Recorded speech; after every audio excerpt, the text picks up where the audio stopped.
મહાઠગ ભૂપેન્દ્રસિંહ ઝાલાથી હવે ભાજપના નેતાઓ દૂરી બનાવતા જોવા મળી રહ્યા છે।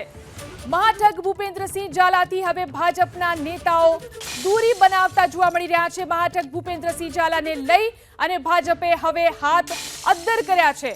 ભૂપેન્દ્રસિંહ ઝાલાની કરતૂતો બાદ ભાજપના નેતાઓએ તેનાથી દૂરી બનાવવાની શરૂ કરી છે। સાબરકાંઠા જિલ્લા ભાજપ પ્રમુખ કનુભાઈ પટેલનું નિવેદન પણ સામે આવ્યું છે। સદસ્યતા અભિયાન હેઠળ ભાજપનો સભ્ય બન્યો હોઈ શકે તેવું કહ્યું છે કનુ પટેલે। તો ભૂપેન્દ્રસિંહ ઝાલા પાર્ટીમાં કોઈ હોદ્દો નથી ધરાવતો તેવું પણ નિવેદન કનુભાઈ પટેલે કર્યું છે। મહાઠગ ભૂપેન્દ્રસિંહ ઝાલાને લઈ હવે ભાજપે હાથ અદ્ધર કર્યા।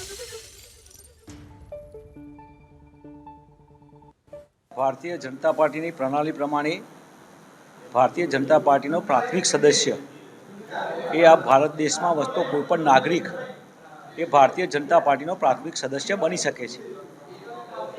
છેલ્લા ઘણા સમયથી ભારતીય જનતા પાર્ટીના પ્રાથમિક સદસ્યતા બનવાની અત્યારે હાલ પ્રોસિજર ચાલુ છે અને એ અનુસંધાને ભૂપેન્દ્રસિંહ ઝાલા એ જો પ્રાથમિક સદસ્ય તો હોય તો એ અમારી જાણમાં નથી। બાકી ભૂપેન્દ્રસિંહ ઝાલા એ ભારતીય જનતા પાર્ટીના કોઈ હોદ્દેદાર નથી અને એમને જે કૃત્ય કરેલું છે જે પ્રમાણે ટીવીમાં સમાચાર આવે છે એની સાથે ભારતીય જનતા પાર્ટીને કોઈ લેવા દેવા છે નહીં।